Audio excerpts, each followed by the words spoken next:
अस्सलाम वालेकुम। आज मैं फ्रेंड्स आप लोगों को कुर्ती की एक नेक की डिज़ाइन बताने वाली हूँ जो कि बहुत इजी बन जाएगा और ख़ूबसूरत भी है। इसके लिए जो मेज़रमेंट मैं ली हूँ वो बुकरम की विड्थ होगी 8 इंच और लेंथ होगी 14 इंच और नेक की जो हमारी विड्थ है वो 3 इंच रहेगी और लेंथ उसकी 6 इंच रहेगी। बुकरम में मैं जो मार्किंग करने वाली हूँ वो अब सबसे पहले मैं गले का राउंड नेक बनाऊंगी जिसकी विड्थ 3 रहेगी और लेंथ 6 इंच रहेगी।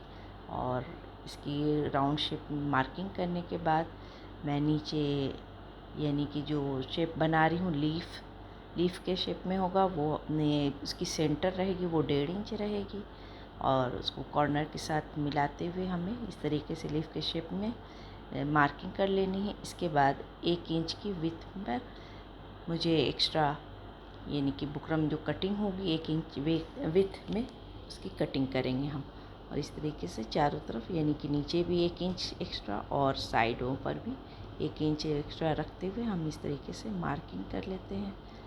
और मार्क करते हुए ये ध्यान रहे कि शेप हमारी वो लीफ जो शेप है वो बिल्कुल प्रॉपर आनी चाहिए। और इसकी अच्छे से मार्किंग करने के बाद हम कटिंग करेंगे। कटिंग करने के बाद फ्रेंड्स हम इसको पेस्ट करेंगे अपने ग्रीन फैब्रिक पर, क्योंकि हमारी कुर्ती जो है वो ग्रीन और वाइट प्रिंट में है तो हमने ग्रीन कलर का फैब्रिक लिया है और उस पर हम इसकी पेस्टिंग करेंगे। देखिए फ्रेंड्स इस तरीके से कटिंग करेंगे और ये जो कटिंग करने के बाद ये लीफ के शेप में जो निकलेगा बुकरम इसको हम रखेंगे सब संभाल कर, क्योंकि हमें इसका आगे भी इसकी ज़रूरत पड़ेगी। ये देखिए इस तरीके से ग्रीन कपड़े पर मैंने पेस्ट कर लिया बुकरम अपनी और अब हम ग्लू के साथ इसको हम चिपका लेते हैं। फिर हम अपनी कुर्ती का नेक जो सेंटर है उसकी मार्किंग कर लेते हैं और इसको फ्रेंड्स उल्टी तरफ रखनी है हमें। उल्टी तरफ रख कर के पिनअप करेंगे। उल्टी तरफ रख कर पिनअप करने के बाद हम इसके चारों तरफ सिलाई कर लेते हैं और सिलाई करने के बाद हम इसको टर्न करेंगे तो ये सीधी तरफ आ जाएगी, सीधी तरफ डिज़ाइन बनेगी कुर्ती की। इस तरीके से आराम से सिलते हुए हम फ्रेंड्स कंप्लीट कर लेंगे अपनी नेक की कुर्ती के डिज़ाइन। और फ्रेंड्स अगर आपको ये डिज़ाइन पसंद आता है तो प्लीज़ मेरे इस चैनल को सब्सक्राइब कीजिएगा, लाइक और शेयर भी कीजिएगा फ्रेंड्स। और किस तरीके की आप सीखना चाहती हैं डिज़ाइन तो वो ज़रूर कमेंट में लिखें, तो उसको भी मैं इंशाअल्लाह कोशिश करूँगी पूरी करने के लिए।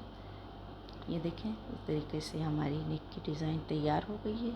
ये अब हम इसमें अपनी वाइट कलर की लेस लगाएंगे किनारे किनारे। इसके साइडों पर आराम से वाइट कलर की लेस लगाकर अब हम कंप्लीट कर लेंगे।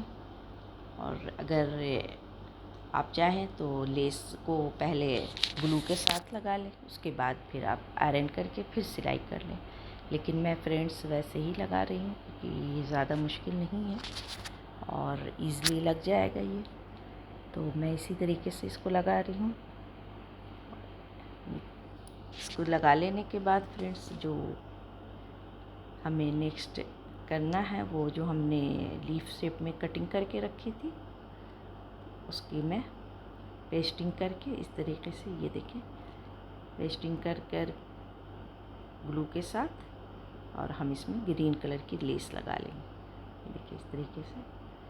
और ये शेप किस तरीके से कटिंग की हूँ इसको भी मैं बताऊँगी, लास्ट में बताती हूँ। इसको आप पहले ध्यान से यहाँ देखें। ये देखिए इस तरीके से हम लेस भी लगा लेंगे इसमें और ये दो पीस तैयार करनी है हमें। इस तरीके से एक बड़ा बन जाएगा और एक छोटा पीस बनेगा। ये देखें इस तरीके से हमें 2 इंच की लेंथ पर हमें पहले मार्किंग करनी है और ये शेप देते हुए इस लीफ की कटिंग को इस तरीके से शेप देते हुए हम कटिंग कर लेंगे। ये देखिए फ्रेंड। और फ्रेंड्स एक बात और वो ये कि आप लोग ज़रूर पहले इसकी जो है मार्किंग पेपर पर करें, ड्राफ्टिंग इसकी पेपर पर करें, उसके बाद फिर बुकरम पर करें तो उसमें फिनिशिंग आएगी और क्लियर बन जाएगा। स्पेशली बिगनर्स के लिए बहुत ज़रूरी है कि पहले वो पेपर पर मार्किंग करें अपनी शेप वगैरह, जब अच्छे से आ जाए फिर उसको बुकरम पर करें। ये देखिए इस तरीके से मैंने इसको अटैच कर लिया है पिन के साथ, देखते हुए इसकी शेप को पिन के साथ अटैच कर ली हूँ मैं फ्रेंड्स। और इसकी सिलाई कर लेंगे। सिलाई करने के बाद ये जो एक्स्ट्रा लेस बाहर की तरफ निकल रही है फैब्रिक, इसको हम इस तरीके से कटिंग कर कर बाहर निकाल देंगे। अब हम फ्रेंड्स इसमें वाइट फैब्रिक लगानी है मुझे। वाइट फैब्रिक लगाने के लिए हम इसके मेजरमेंट ले लेते हैं। इसकी विड्थ 5 इंच और लेंथ इसकी जो भी अकॉर्डिंग है वो लगा लेंगे हम।